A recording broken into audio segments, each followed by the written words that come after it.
तो महाराज परीक्षित जी को सूचना मिली कि आज से 7वें दिन बाद उनकी मृत्यु निश्चित है। महाराज परीक्षित जी ने क्या किया, घर का परित्याग कर दिया और वन में गए। महाराज परीक्षित जी ने खूब संतों की सेवा की थी। तो जिन जिन संतों को पता चला कि महाराज परीक्षित जी को 7वें दिन बाद मरने का शाप मिला, सब उस वन में आए, लेकिन कोई महाराज परीक्षित जी की मुक्ति का उपाय ना बता सके।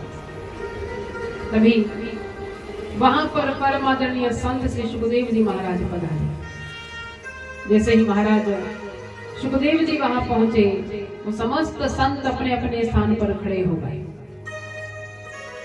केवल 16 वर्ष के सुखदेव जी को देखकर बड़ी बड़ी लंबी आयु वाले संत जो थे वो अपने स्थान पर खड़े हो गए। तो कहने का भाव क्या है कि आयु से बड़ा होना नहीं होता। बड़ा कौन, जो ज्ञान में बड़ा होता है। भाव से बोलेंगे हरे कृष्णा हरे कृष्णा। तो सुखदेव जी पहुंचे। महाराज परीक्षित जी ने सुखदेव जी को प्रणाम किया और क्या पूछा कि महाराज कृपा करके ये बताइए कि जल्दी मरने वाले व्यक्ति को क्या करना चाहिए। जल्दी मरने वाले व्यक्ति की मृत्यु मुक्ति का उपाय क्या है। मैंने कल भी कहा था कि जो दशा महाराज परीक्षित जी की है वही हम सब की है। उन्हें भी 7 दिन बाद मरने का शाप मिला और हमें भी इन्हीं 7 दिनों में जाना है, क्योंकि सप्ताह में केवल कितने दिन होते हैं, 7 दिन। तो हमारी दशा भी महाराज परीक्षित जी के जैसी है। महाराज परीक्षित जी ने पूछा कि जल्दी मरने वाले व्यक्ति को क्या करना चाहिए। जल्दी मरने वाले व्यक्ति को तो केवल एक ही कार्य करना चाहिए। सुखदेव जी ने जब ये प्रश्न सुना बड़े प्रसन्न हुए। बोले राजन, ये प्रश्न तुमने केवल स्वयं के लिए नहीं पूछा, ये समाज के उत्थान के लिए पूछा है। समाज के कल्याण के लिए ये प्रश्न तुमने किया है कि जल्दी मरने वाले व्यक्ति की मुक्ति का उपाय क्या है। जल्दी मरने वाले व्यक्ति को क्या करना चाहिए। देखिए, पहले सतयुग में एक व्यक्ति की उम्र लाख वर्ष की हुआ करती थी। उससे पहले कोई मरता नहीं था। उसके बाद त्रेता, उम्र हो गई 10,000 वर्ष। त्रेता के बाद आया द्वापर, 1 शून्य कम हो गया। और फिर कलयुग। कलयुग में व्यक्ति की उम्र जो निर्धारित की गई है वो है 100 वर्ष। कितनी? 100 वर्ष उम्र निर्धारित की गई है। लेकिन आज इस कलयुग में 100 वर्ष तक जीता कौन है। छोटी छोटी आयु में ही बीमारियां लग जाती है। 6 वर्ष की आयु के बच्चे को तो चश्मा लग जाते हैं। 35 वर्ष की आयु का व्यक्ति मधुमेह का मरीज। ये कलयुग ही तो है।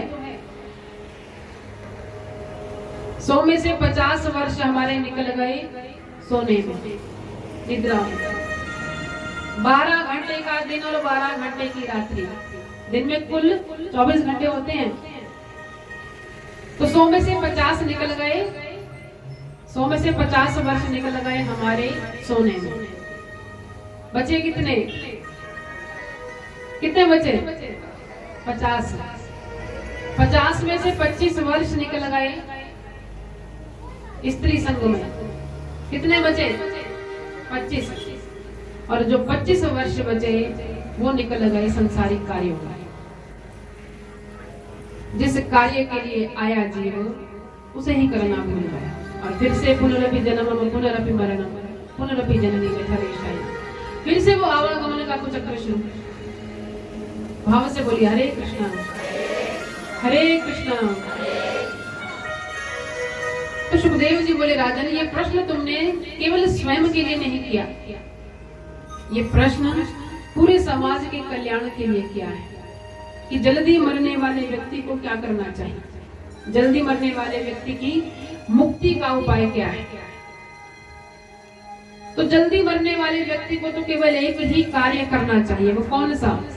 श्वास श्वास पर कृष्ण भजे, वृथा श्वास नहीं खोए, ना जाने वा श्वास की यावन होए ना। जल्दी मरने वाले व्यक्ति को तो केवल एक ही कार्य करना चाहिए, हर श्वास पर परमात्मा का नाम लेना चाहिए। चलते फिरते उठते बैठते सोते जागते हर क्षण परमात्मा को याद करना चाहिए।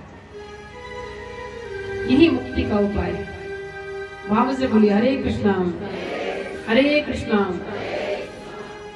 मन को, अपने इस चंचल मन को गोविंद के चरणों से बांध दो। हाथों से संसारी कार्यों को करो, लेकिन मन को रखो प्रभु चरणों में। आगे महाराज परीक्षित सुखदेव जी से क्या बोले, एक बात बताइए। आप कहते हैं कि भगवान को पुष्प अर्पित करो, हमने किए। आप कहते हो कि भगवान को नैवेद्य अर्पित करो, हमने वे भी किए। लेकिन जब आप बोलते हैं कि प्रभु को मन अर्पित करो, तो मन कैसे अर्पित किया जाता है? अब वो तो दिखता नहीं है, दिखता है क्या? तो मन को भगवान के चरणों में अर्पण कैसे करें? उसके लिए 4 बातों का ध्यान रखना चाहिए। तो क्या बोले सुखदेव जी? वो 4 बातें कौन कौन सी? जितासनो जित श्वासो जित संगो जितेन्द्रिया स्थूले भगवते रूपे मन